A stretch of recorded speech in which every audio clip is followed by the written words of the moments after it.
All right, 10 a.m. I'm Musings. Let's go. Go. What do you got to talk about? Yeah. Be like, what's that? What was that old one of those shows they did on Saturday Night Live, the parody? They're like, Bob, so wrong. It was one of those news political shows they used to have back in the day, and I know Dana Carvey parodied it. So, but yeah. So Scott's there in his new home office. Yep, a little bland right now, and it's empty, so you get an but echo. Echo. echo.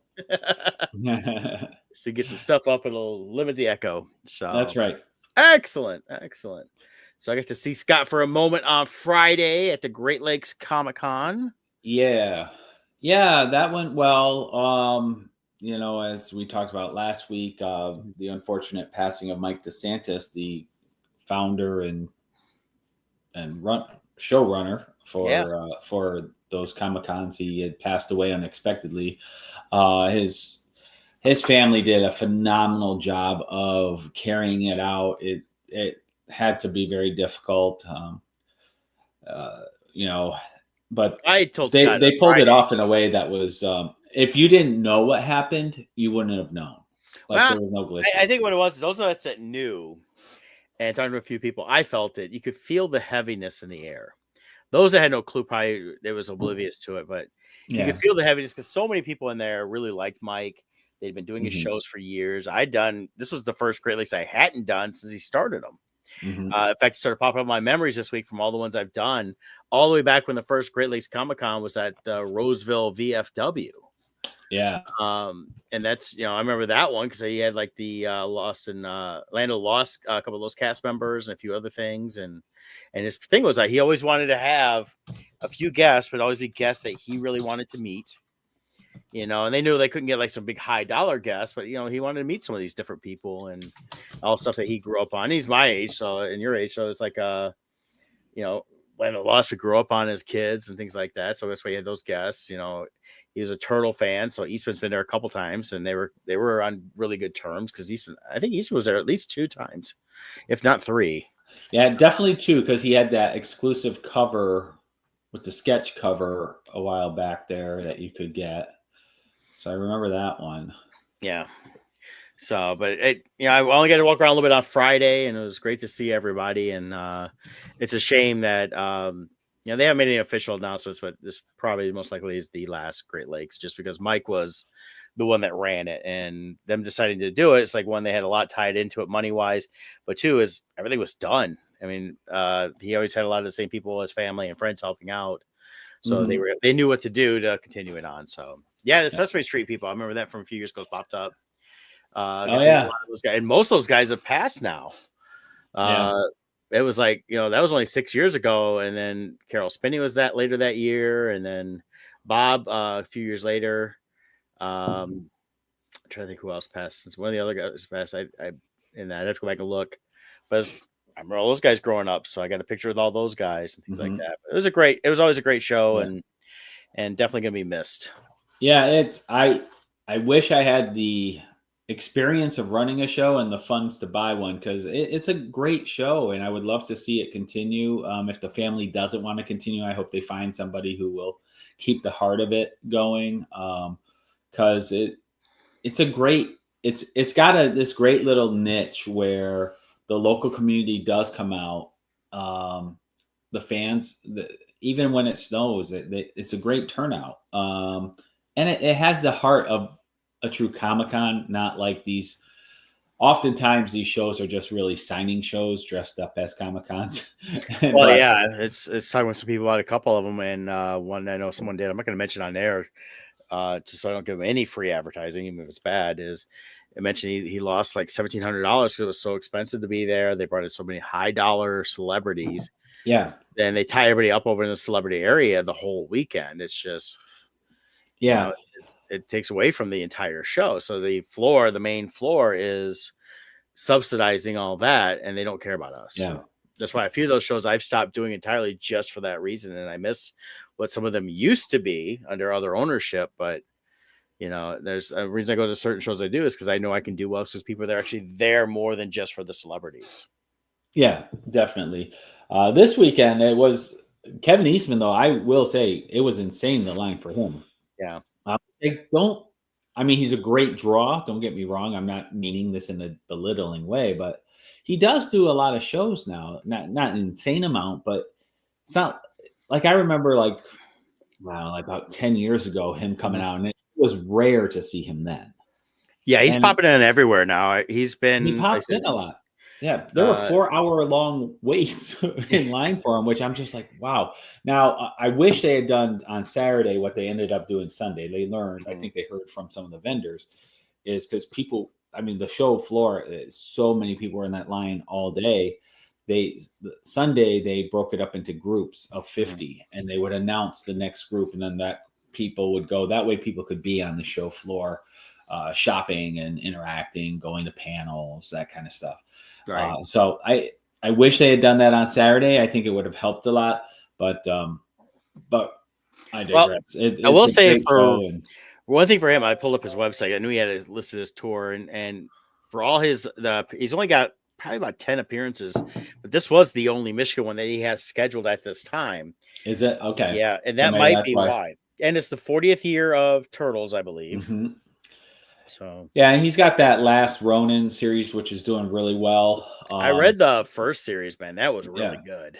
yeah. So that was, you could tell that like a lot of people were holding those for Mhm. autographs. He was right across from me, so I got to see it, um, all weekend. But yeah, it's a great show. I really hope somehow this show continues. I love it being I love it being 12 minutes from my house.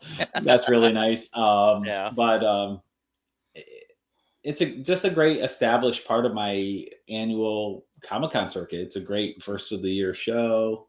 You don't have tons of competition where you don't have football competing with it. You don't have local college sports competing Yeah, with there's it. not You don't much outside going on, so it's a great time for it. right. It has been, and for those that are interested in doing stuff like that, it's a great way to get it out there. And he does some good advertising in that.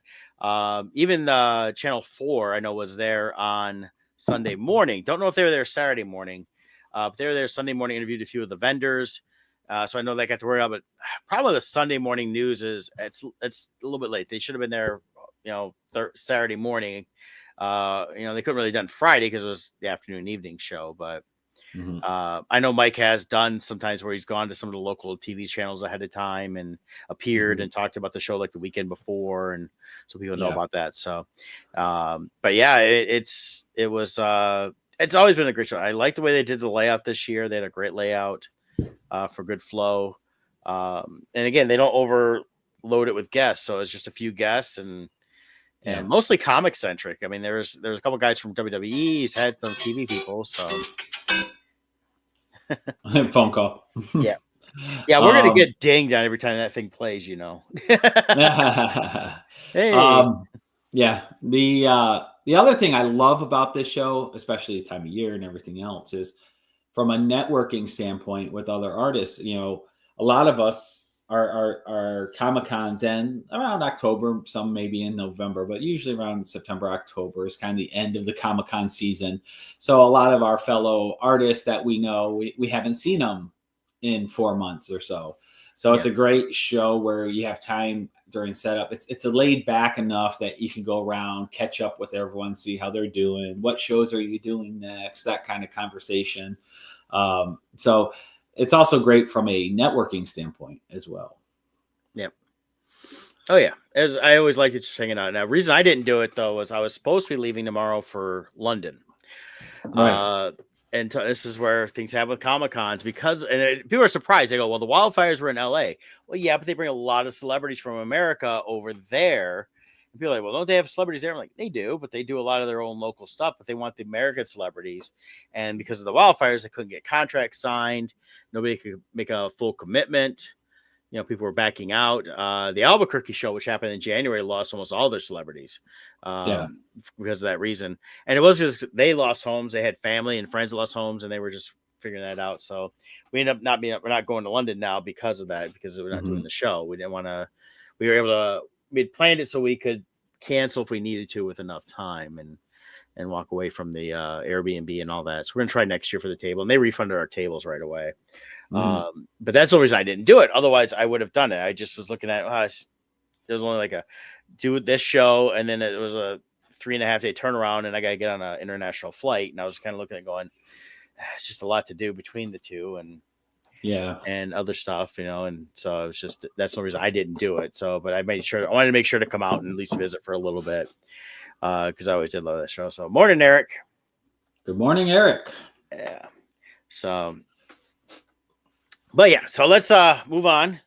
All right. And go ahead and knock your real estate out real quick, and we'll get into some other news. Team Titans Real Estate. Why? Because you matter. That's right. Even though we utilize the latest in tools and technology to maximize your home buying and or selling experience, we never forget at its core, it's a people business. So give us a call. We got spring is right around the corner. We had this nice stretch of weather here. So we've already started picking up some calls.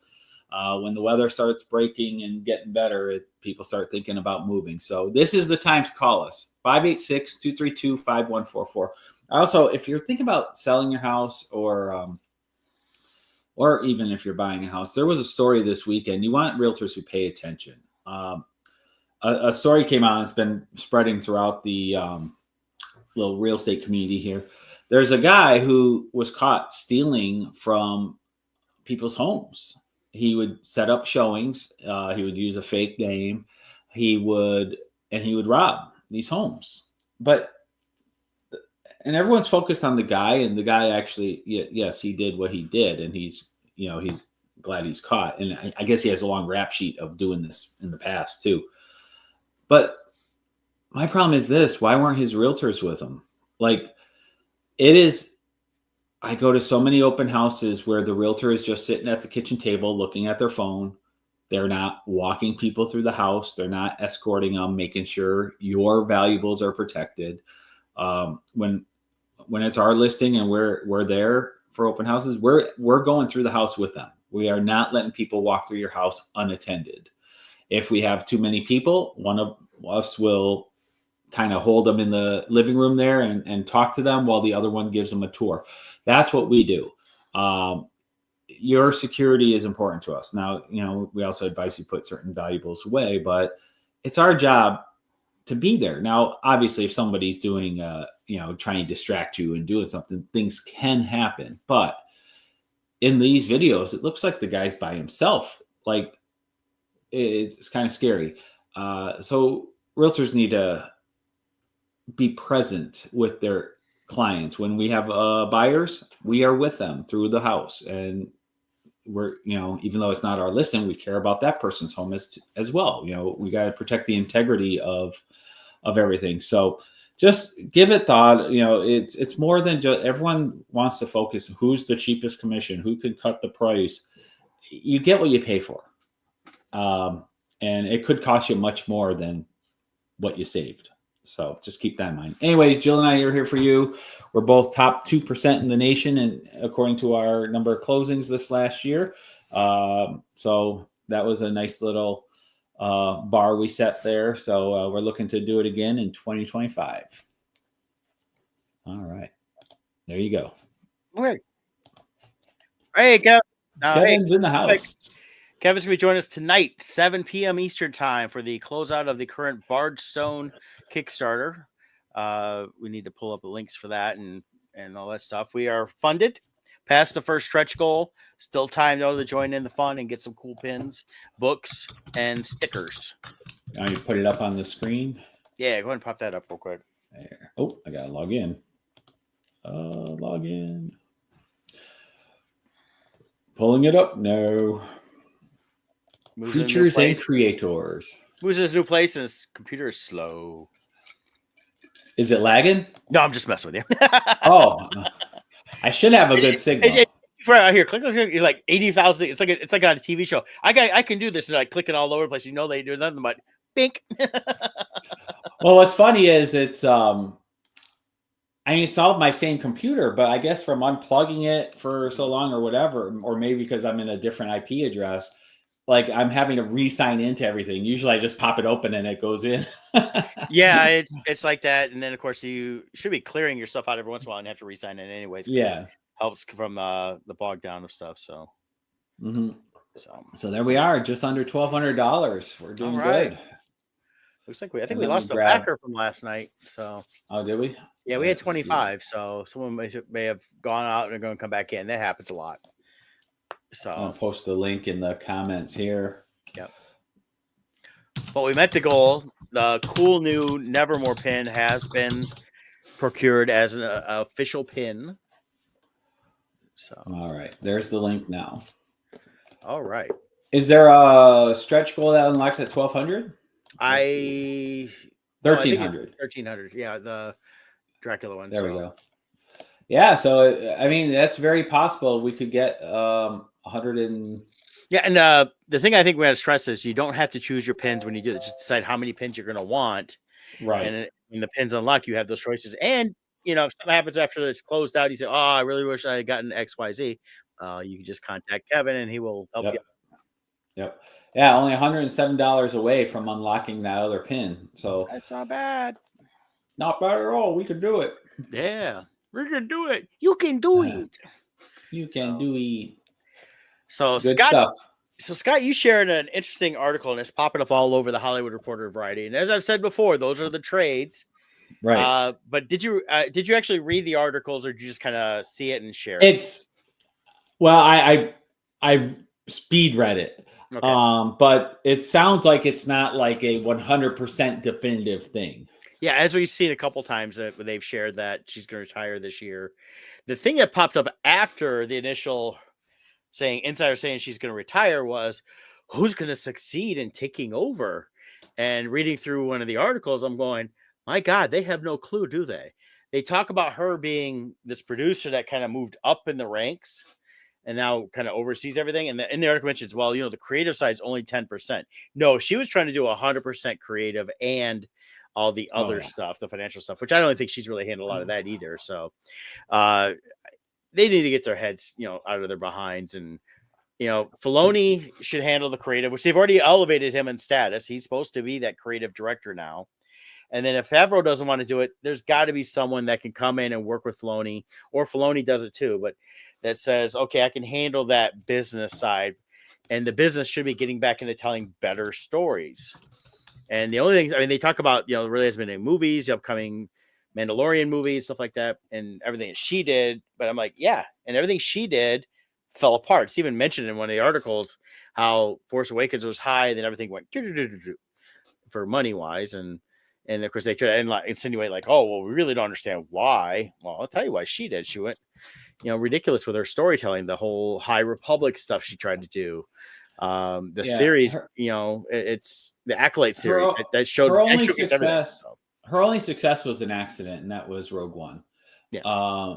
They did amazing with what they did, but it wasn't because of anything she did there. No, her success was like that, or even the Mandalorian stuff like that she's tied in as a executive producer, is because the people that she said, well, just go do whatever, actually believed in what they were doing and wanted to have good product. The ones like those guys that started off on Solo and then had to have Ron Howard come in and fix, Rian Johnson, they never cared about Star Wars. They just wanted to come in and do their own little fun fan fiction. And they tried to make it a comedy, and it was a joke. They were mocking Star Wars, and it's like, and that was only because that only got fixed because how bad Last Jedi was. The studio forced them to be like, we need an update on Solo, and they were horrified at what they saw, and basically almost paid for a whole second movie to fix it. Yeah, and they still used a lot of the stuff they had because they're like, well, we've already got it filmed. This will work. Ron Howard knew how to fix it. He worked with the cast who wrote it and was able to actually do that. And then they came in and actually worked with the actors to get them to actually be more like Lando and Han Solo. I mean, they were basically, in some ways, they're almost trying to do like a version of Spaceballs without it being Spaceballs. Yeah, and they keep, and over again, Kathleen Kennedy does this where, well, and to be fair, it's not just her. There's a mentality in Hollywood that's being purged right now. And look at Acolyte. Nobody wants it. It bombed. And even it crosses over to other elements. Captain America, they had to remake that movie 3 times because it was so bad. Captain America, Brave New World. Yeah. Yeah, Brave New World. And everyone was of course, the people who like that kind of stuff were applauding the week one totals. Week one totals only are a reflection of the anticipation. The true measurement is the week two totals. Yeah. And just like we thought it would, it bombed week two. It took a big nosedive. And because you got to stay true to the story, to the characters, the essence of what it is. You can't just make it your own thing and slap a label on it and say, well, you're going to watch it anyways. Well, and that's part of where some Hollywood really thinks that, and they can do whatever they want. And it's been said in many different, even variety in Hollywood. Some of these guys have been quoted that, well, people come see whatever. Well, it's changed now, mainly because streaming's changed that, the ability to watch whatever you want when you want. People are like, well, that sucks. I'll go back and watch what I like. And for people like me that physically own the media, I can watch it whenever I want. So it's just like the female doctor, Jodie Whittaker. She was just interviewed, and she blamed men for the failure of her series. It's like, well, you guys come out and you do your interviews and say, this isn't for men. This is the fall of the patriarchy. We're taking over. And then we don't watch, and then it's, oh, you didn't watch. Well, you told me not to. Yeah. You said it wasn't. It sounds like a girl I dated who said, I don't think we need to talk anymore. I said, okay. And then she tells her friend, she goes, why doesn't he call me anymore? You told him not to. And at that point, I was like, I don't care. I know. And they constantly do this where they want to trash Middle America. Well, the problem and then complain that Middle America doesn't show up. Well, the problem with the Doctor Who when it came to Whittaker wasn't, in my opinion, Whittaker, because I didn't watch it. I couldn't tell you about it. I lost interest in it during the Capaldi years when they were just completely changing who Doctor Who really was in a lot of ways. How he went through stuff. The storytelling got bad, and that was a male doctor. It wasn't. They'll say we got a female doctor. I didn't care. They've gone to now a black doctor, and yes, he's black because he's from Britain. He's not an African American. He's for those that want to say anything, because he's British. I haven't watched it yet because I lost interest way back in Capaldi. My favorite Doctor really was the Matt Smith era, and then everybody raves about Tennant. I like Tennant, but I really enjoyed the Matt Smith. I thought the storytelling was better in Matt Smith than Tennant's, but I enjoyed Tennant's. I really loved Eccleston. Yeah, Eccleston was great for one season. I wish he would have wanted to do more, but he didn't. Well, it's not that they screwed him over. Yeah, BBC, he only signed in for 1 year. When he signed his contract, it was a 1 year contract because he announced it. He announced it from the beginning. He goes, "Yeah, I'm only here for a year," because he didn't want to get tied into doing Doctor Who because he wanted to do more movie stuff. So that was him on that. For him to come back, it was a big deal because he's like, "Well, I'm doing other stuff. You guys need to pay me." And they actually BBC screwed Matt Smith. Because they cut him out too early and shut his. He should have one more season to wrap everything up, and he expected it. And they did basically, here's the special, and then here's Capaldi. Yeah, they crammed a whole season into the holiday special. Yeah, they did screw Matt Smith over. Yeah. I started watching the Jodie Whittaker one. It was crap. The storytelling is. I think they lost the magic of the storytelling. Well, even you mentioned Capaldi. Yeah, I did enjoy the first 1.5 seasons of Capaldi. But the writing to me definitely started feeling forced. Like I feel like they were running out of stuff to do. Well, they introduced Clara, and the fans were complaining, "Oh, we don't like Clara." It's like fans complained all the time when something changed in Doctor Who after they got into it. Yeah. And a lot of it was the American fans. They were like, "Oh, Rose ain't here no more. That's not. Oh, okay, so we like Gilliam and Rory. Well, oh my God, you got rid of them. We don't like this. We don't like that." And it's like, and then we don't want Matt Smith, and he's got this. Well, it's like, come on. Even the Claire had a great storyline at first. Yeah. But this is where I felt like they ran out of stuff is they killed her off and they had a really cool story arc for her.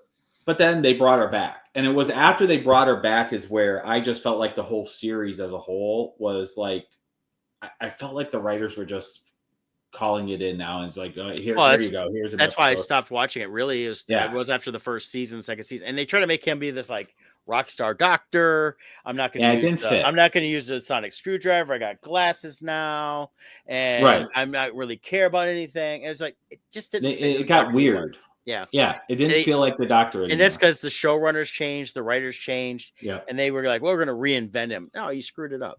And I they think, and screwed then up. that carried into the Whitaker stuff, and I just don't think they could fix Mhm. it. And they kind of knew that's why they canceled her, was because it just wasn't going anywhere. It's Yeah, my understanding on that. And then they had the new Doctor again. I haven't watched it because I lost interest yeah, on it, and I think that yeah. it's one of those things where they need to take a break again, and then come back to it. And I don't care who the Doctor is if they tell a good story. People are like, "Oh, it's because it's female." No, they made the Master a female, and she was brilliant, uh, Yeah, and she they did a great job. who they really needed to bring in as the Doctor is uh, oh god, I'm blanking on his name. He was the Doctor who he just had a TV movie only. Paul McGinnis. Oh, you talking Oh about, god, yeah, I think so. You're talking about the Eighth Doctor, right? yes, he. When they brought him back in one of the specials for a brief moment, he Mhm. was great. He did spectacular, and he's a regular, I guess, in the audiobooks. Like Oh, he's done they have, all. Yeah, he's done all those. Yeah, yeah, and people want him back so bad, and they opened up the possibility when they revealed that the Doctor can revisit old faces. yeah, Um, yeah. now Tennant has used that; he keeps coming back. Well, he did the 60th. They did the 60th anniversary. They did 3 specials. Yeah. I watched those. Well, he They also were, Jodie Whittaker became him for a brief moment, and then he well. became the That's how new that's how they were. Doctor. That's how they were do the 60th special. That's what all tied in there. Oh, But okay. it was again, they were just okay. The writing was very lacking even in those. And they Yeah. were just kind of revisiting everything again that he had done, who had been with Donna and all that stuff was the main thing. Hmm. And at the initial release, the Donna companion was not my favorite. And part of it was just, I just, for some reason, was not enjoying it time. I've gone Yeah, I back didn't. and watched a couple years later. They're not as bad as I initially felt, but they're still not my favorites. I Yeah, I still, loved her grandpa, but her I didn't yeah, like. he was great, and He that's was probably. I great. think it's, and going back watching again, there was some things like that. I felt like it made her too whiny. She was actually better, I Yeah. think, in the 60th special. They brought her back in because she had a better. She was a better character written there, but the overall storytelling was just. But Yeah. that's the whole thing, and that's back to Star Wars is storytelling, Hmm. and that's where Kathleen Kennedy has failed. Oh yeah. That's where Filoni and Favreau have succeeded. Yep. That's where Rogue One was. That was what's his name? Garrett. Is it Garrett? Garrett Edwards, wasn't it? Uh, Gareth Yeah, Edwards. I think yeah, it was. yeah. I'm gonna pull that up right now. Yeah, Gareth Edwards, who does he could tell stories. He's a good he's a good writer director type deal. He's done movies. I've liked him. He did Godzilla. He did like even The Creator, which was definitely out there.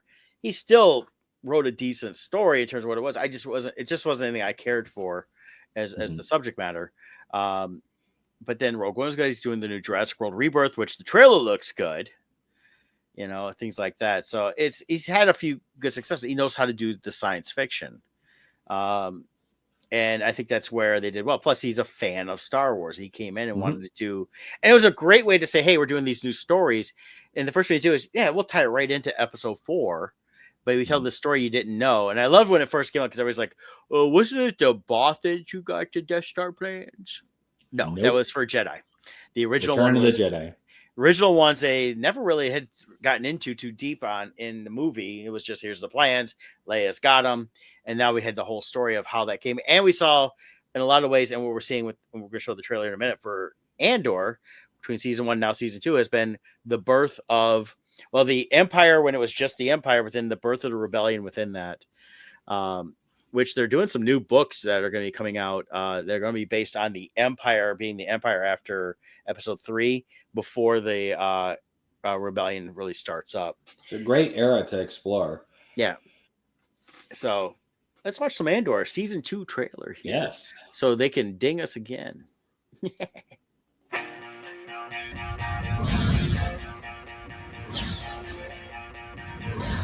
We're in a war. You want to fight? Or you want to win?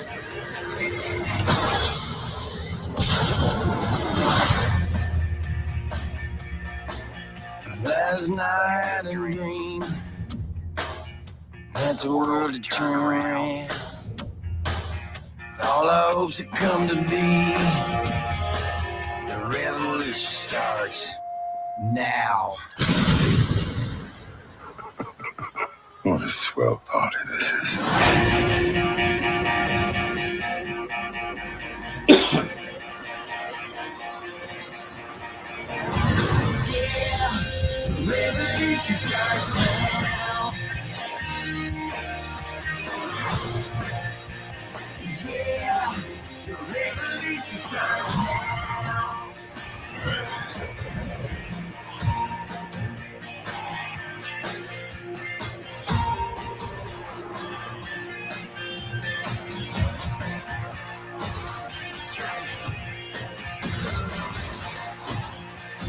Remember this moment. You're here, you're right here, and you're ready to fight.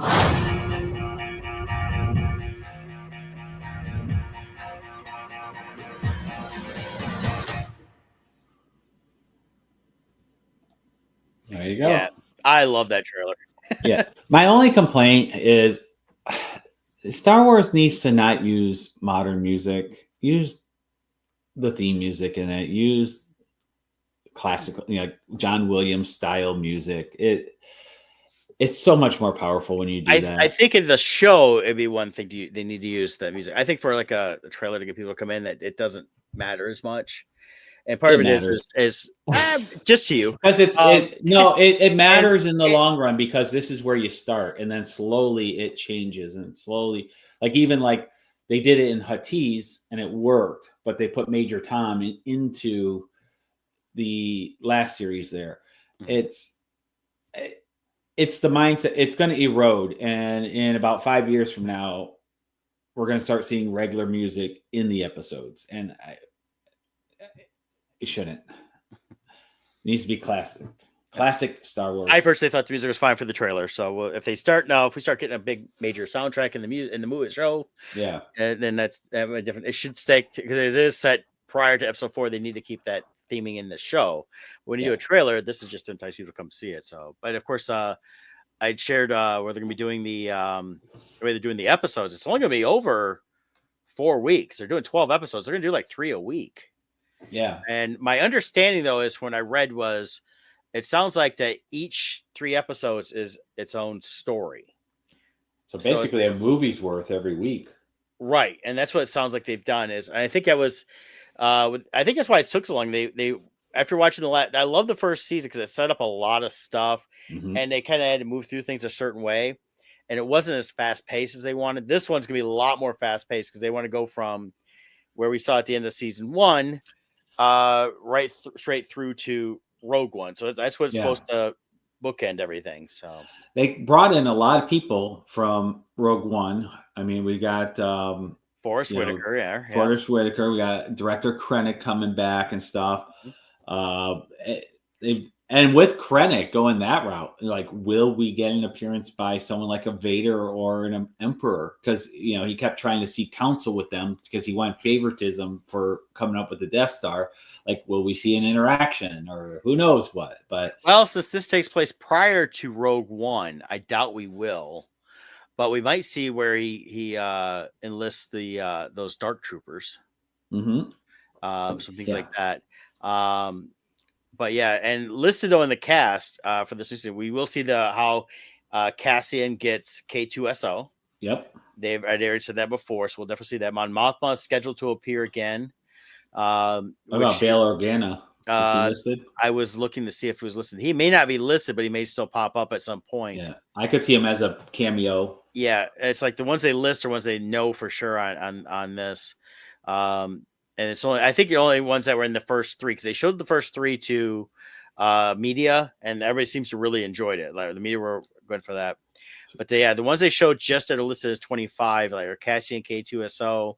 Kyle Soller plays Cyril Karn. Stellan Skarsgård is back as Luthen Rael. I wish there was a way to have Jyn Erso back, but I mean, she doesn't cross paths with him till the movie. But right, I really enjoyed her character.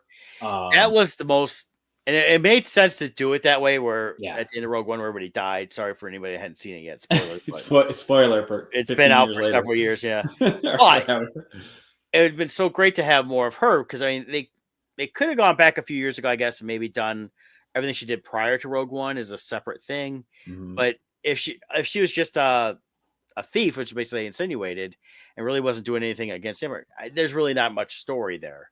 Yeah. And they can't build up afterwards, which I think she would have had a great story afterwards if she would have survived. With her background and how she was in there, she would be a good, not one-to-one direct comparable, but basically like a female version of Han Solo in a way, where she's no special powers or anything, but she's kind of got a little bit of a shady background and, that kind of stuff. Yeah. And networking with people and that kind of stuff. So I wish she had survived, because I really liked her as a character. Yes. And that's they don't list Krennic in these currently right now, but I mean, we saw him in the trailer. He's in the trailer, but we don't know where he falls in. They may have only updated for the 3 episodes they have information on. Because that's what it shows here. Is like Tom Bissell wrote 3 of the episodes in 2025, and there's a few other people that pop in. I would say a strong chance of a Tarkin appearance, because Tarkin and Krennic were head to head so much too. That I could see, and I know some criticism for a while online about Tarkin and the AI, or not AI at the time, was deep fake, really is what it was. But I liked how they handled it, and his family, they supposedly all signed off on that. His estate. So I don't see it being a problem to bring him back in. I personally think it'd be great. Oh yeah, he would be great. I want to say, yeah, was it? I'm trying to remember who they used as the stand-in. I want to say it was Charles Dance, but I could be wrong. Mm-hmm. I can't remember who they brought in. The actor behind, here we go. Let's see, who was it? Oh no, Guy Henry was his name. Okay. 56 years old, so it's definitely young enough to come back and be the body of Tarkin. And then and he had a little face. In a little bit of the look, not just body, but even in the face, they had good structure in that for that. So, oh yeah, and they would be, with how technology has advanced, look how good they did with Luke Skywalker in Mandalorian season 2. Yeah. So they could definitely make a really convincing Tarkin. Yeah, I think so. I think it would be really good to see that. And again, the Andor, they're doing it fast. It's one of the articles I read about it being such a short window. I'm like, well, I like what they're doing there. Yeah, it's the last Star Wars we're going to get this year, because we won't see Ahsoka until next year, along with the Grogu movie. And it might be what they're intending. It's like, okay, let's get this out there, and be done with it, and then it's going to be almost a year before we see anything.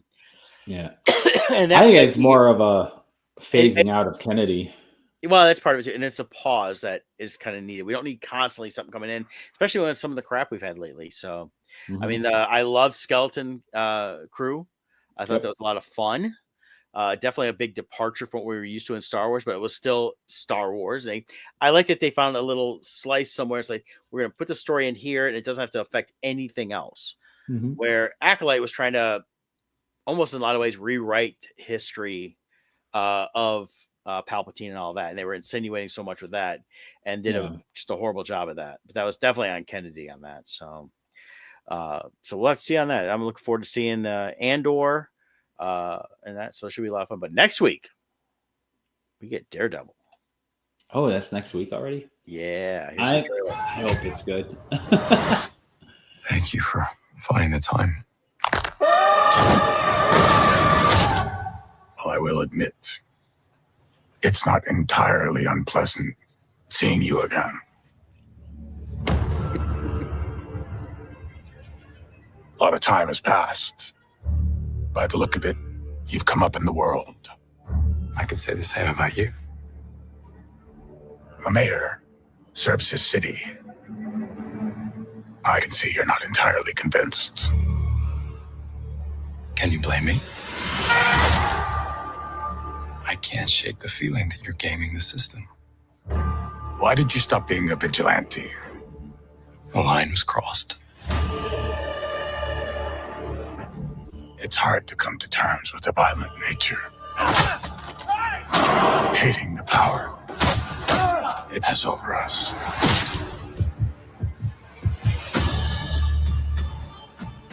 The city can't go unchecked.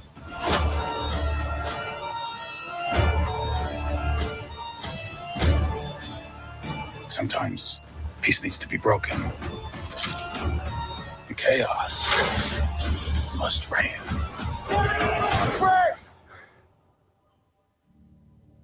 Mind putting the hatchet down? I was raised to believe in grace.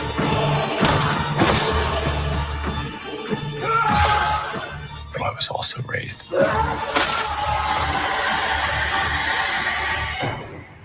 to believe in retribution.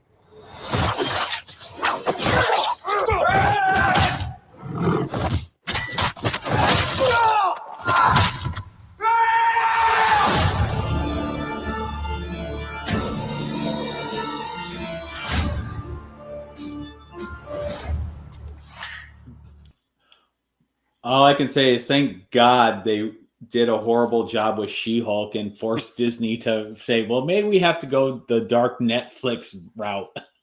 I didn't mind what he did in that. It was fine, but because she's lighthearted. But they'd already announced before, I think She-Hulk, that they were already going darker with him anyways. This has been in the works for the last 3.5 years. So. My understanding is they weren't. No, I thought they changed direction. Well, no, they said they were coming out. They said they from the get-go they're going darker because they were looking at Deadpool. You know, they were going that they were thinking that route. What had done before Netflix, knowing that if they did a softer version, it would not sell. Yeah, and that, but I like it. You can tell Vincent D'Onofrio, he's lost weight. Yeah, still huge, but he lost weight. Yeah, it looks like he's bulked up a little more, which I think fits the character better. And it looks like I believe he wears a bodysuit as Kingpin. Yeah, a little. I think he does a little bit. Yeah, but he's still a big guy, anyways. Anymore. But it looks like besides She-Hulk, what was the other one they got? They did that series with Echo. Yeah. So that looks like it's not even being acknowledged at all. Yeah, I didn't even bother with that one. It was a waste. It was a waste of it's the character itself did not add anything to the Daredevil storylines. And that stuff. But I think it looks good. It starts next week on the 4th. I think it's getting a couple episodes a week too, 1 or 2 episodes a couple times over the thing. So they must have like some episodes that they need to show together, like they've done with a couple of these series recently. But yeah, it looks good. And we saw Froggy in there, and we saw the other gal, so we at least know they're appearing at one point. I like his cowls, and you saw the yellow one in there, so he's got all the different ones. Got John, excuse me, John Bernthal's back. Real quick, there was a shot of a guy walking. His head's kind of down. He looks like a mobster. That's James Gandolfini's son, who played Michael Gandolfini. Yeah, he looked familiar, and I couldn't place it. Yeah, he's playing Daniel Blade, and then Wilson Bethel is supposed to be playing Bullseye. So that's the one that we saw with the white mask. And then, of course, Sean Berthel's Frank Castle, the Punisher. White Tiger comes in. So it looks. I think this looks great. I think they've gone to some great source material, and those are show running. Unless we get into it and it really sucks. The trailer is probably one of the best trailers I've seen for Daredevil, so I think it's going to be a fantastic series. So. Yep, I'm looking forward to it. Keep my fingers crossed. Yeah. Well, they showed the first couple episodes again as a premiere type thing, and it got really good reviews. You know, people came out saying, "Yeah, that was been really good." So good, and they have to hold on to that. So, but yeah, I'm looking forward to it. Yeah. So what else is going on? That's about the only things I had. I'm trying to think. I feel like there was something I watched this week, but I don't know. This week is a blur with me moving and everything. But yeah, it's just been good with spring coming. Looking forward, hopefully, some good movies coming out and good TV. And I know a series. Kevin turned me on to Disney. It's actually on Hulu, but Disney plus Hulu. Paradise. Have you seen this yet? No. Oh, this is really good. James Marsden plays the president. Sterling K. Brown from was a series that was a Life of Us or something like that, where the 3 siblings, and he was the black and the others were white. He was adopted. They did that where they would show the past and the future with Mandy Moore. He was on that one. He's in this one. He's a great actor. I like this. The premise of this is a worldwide devastation happens. And when you get into the thing, they're all living in this town, which you find out in this first episode that has been built under a mountain in Colorado. And they have it's a dome type place under the mountain where they control the environment and everything else. and this is the survivors of whatever happened up there. And the main storyline starts off with the president being assassinated, played by James Marsden. Here's a trailer for it if you want me to put that Yeah, on. pop it up. They just did the 7th episode, just dropped this week, and I didn't realize they hadn't all dropped yet. So I marathon the ones last week over like a couple days, and fantastic series, just fun. So yeah, pop that up. All right, here we go. Mr. President, Agent Collins, come on in. when I became president, first thing I asked was about the secrets. Aliens. Who killed JFK. Out of everyone in my detail, you're the only one I really trust. I'd like to talk to you about the future. You're about to be entrusted with top secret national security information. Should you wish to proceed, you will be one of the few privy to this information at this stage. Do you wish to proceed? You're gonna want to hear this. You're married, right? I love you, baby. Yes, sir. Got kids? Yes, sir. A girl named Presley and a boy named James. No, please don't tickle me, please. You gonna have any more? I'd love to, but no, sir. Definitely a very, very smart move. Mr. President?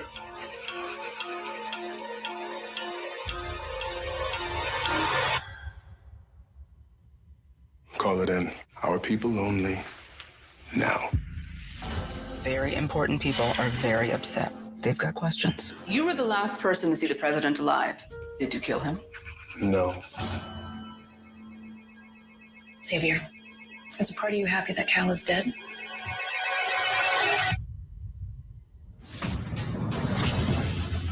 I have a message from the president. He said if something should happen to him, I should find you. Everything's gonna be looked at from here on out. They're about to tell everybody that Cal died of natural causes. The president loved you. The relentless man. He never stopped. I see a man who loves his family. Children are worth protecting. We have a functional system in place. You need to leave this alone. Baby, I need you to do exactly what I ask right now.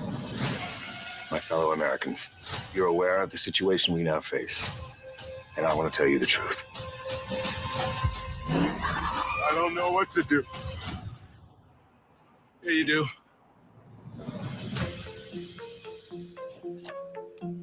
Interesting. What aren't you telling me? It's solid writing, solid storytelling. James Marsden, he's been fun over the years in a lot of different movies. I like him in this role because this is the most gritty and serious I've seen him play. Because he's always playing a little more goofy, like either as like the Prince in like one of those movies, or these fantasy movies, things like that. And Sonic, I think he was one in Sonic too, wasn't he? Yeah, yep, And he was in that's- Sonic. And then that Christina Applegate series, what was it, Dead Like Me or something? He was the boyfriend who got killed, and then his twin brother shows up, and it's him again. He was in that jury one. What was that jury one? The one guy didn't know it, the prank. Jury Duty. Jury Duty. That was a funny one. Yeah, but he's yeah. like you said, he's always a goofy. Yeah, Dead to Me. He was good in Westworld. It seems like he kind of pops in and out of these things, and he's been fine. It's like I knew who he was, and I'm not saying he's forgettable. There's sometimes though you almost kind of think of him as he just wasn't being utilized right. I liked him in this, and it's one of those things where he's being the president. He said, okay, he died in the first episode in the first little bit, and it's like, man, but he's actually through the whole series. They've got so much material that they have to cover that details and flashbacks to explain what's going on. Yeah. It's good in that, and I'd like to see him in similar roles down the road too. So. What's funny is I've seen him in tons of things, but he's still Cyclops to me. Yeah, I mean that's what every time I see him, it's Cyclops. Yeah, he was mainly known for that, and then I felt like for a long time he was playing these secondary roles more than anything. Speaking of, I wish he was in the Deadpool when they were in the Void. We needed a Cyclops to tell Wolverine to F off. Yeah, see, that would have been funny. I like that. Actually, it would have been funnier is If they, it could have done it as like recreate from the First Class movie is when he goes looking for Wolverine. If Wolverine had been just sitting there, and then next to him was Cyclops, and they're just having a drink, and Deadpool shows up, and they're like, "Fuck off." Yeah.